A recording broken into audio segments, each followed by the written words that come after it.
you're following me or if I'm popping up in your newsfeed, then you're probably a fan of Gregg Allman and the Allman Brothers Band. And you may know that Gregg is my late husband and that this past May 27th of this week was 8 years since he died, which is both an eternity and the blink of an eye. It's mind-boggling. And because it's the end of the month, it's also the end of Ehler's Danlos Syndrome Awareness Month, which I have, so I want to talk about it. So the most shocking, debilitating challenge of losing Gregory is how physically I've been impacted. So Ehlers-Danlos syndrome is a connective tissue disorder that affects everywhere we have connective tissue, which is everywhere, including our organs, our eyes, our brain, everything. And so because the connective tissue is not working the way that it's supposed to, then the muscles have to work extra hard to stabilize the joints. And so there are parts of me that are extra bendy, hypermobile, we call it. And then after a lifetime of not knowing this and not managing it properly, it's not curable or treatable, but it is manageable when you have the resources and the specialists and the knowledge. And so because I did not, what has happened is a lot of my muscles have just locked up into these ropes of knots. And so it's chronic fatigue, it's chronic pain, chronic acute pain and fatigue. I hope I'm pronouncing this correctly. Dr. Melissa Kale, who is a hypermobile physical therapist and Pilates instructor on here, I'll tag, who I adore.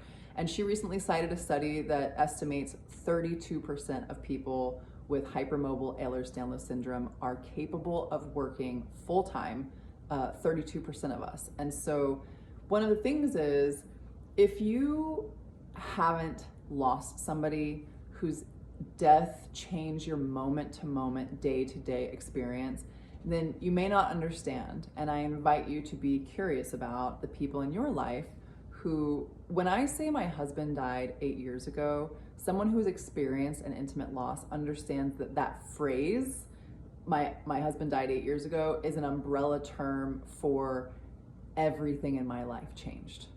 Everything in my life changed. The way that I experience the world, the lens through which I see the world, how I interact and relate to people, how my body is impacted and able to move through the world, the meals that I eat, my socioeconomic class status, how other people treat me. It's if you know someone that you're thinking, why are they still so messed up? Why are they still grieving so hard about this person who died a year ago, 5 years ago, 20 years ago? For many of us, because we live in a grief illiterate culture, a grief avoidant culture, then we really never got the support or validation or comforting or witnessing in our grief and all of the ways that we were impacted.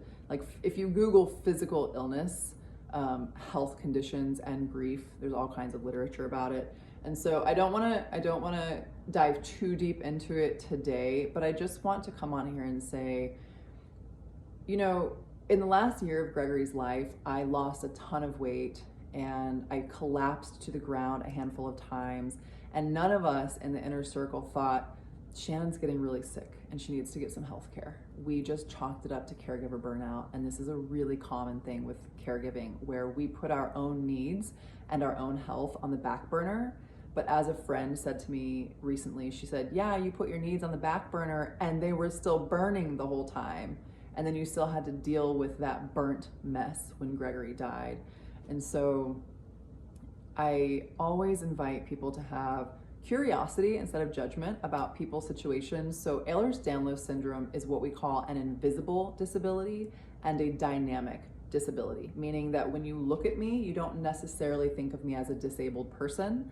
And because it's dynamic, it changes from day to day. It's impacted by stress, trauma, my menstrual cycle, just what's going on in my life and the world and everything that's going on. And so one day I might be using a cane to walk, and one day you might see me power walking around the neighborhood. And so having curiosity about people's physical abilities or disabilities, it's such a stigmatized thing, right? Like it's expensive and it's isolating And people say really well-meaning things to me about grief, like just get back out there and just, go do the things that you used to love to do. And they don't, and bless them because they don't understand, but they don't understand that a lot of my identity was very much wrapped up in being an athletic, active, dancing, hardworking, independent, career-oriented woman. And the ways that my Ehlers-Danlos syndrome, which is comorbid, meaning it goes hand in hand with a lot of other complex health conditions like MCAS, mast cell activation syndrome, and POTS, which affects my heart and my brain, and neurodivergencies, none of which I knew. I was not diagnosed with any of these before Gregory died. And so I became very, very sick and unwell and unable to work after Gregory died. And for a lot of us, like myself, instead of getting the comfort and the validation and the support that we needed and deserved, there was a lot of cruelty and judgment. And I would be like crawling upstairs on all fours, crying because I couldn't walk upstairs. And it was like, get your shit together. What's wrong with you? That's kind of the childhood that I come from, and trauma exacerbates all of these issues. And so, sending love to anybody else with disabilities, dynamic disabilities, invisible disabilities, my EDS, hypermobile buddies. Sending you so much love. Thank you for listening. I've got so much more to share. See y'all.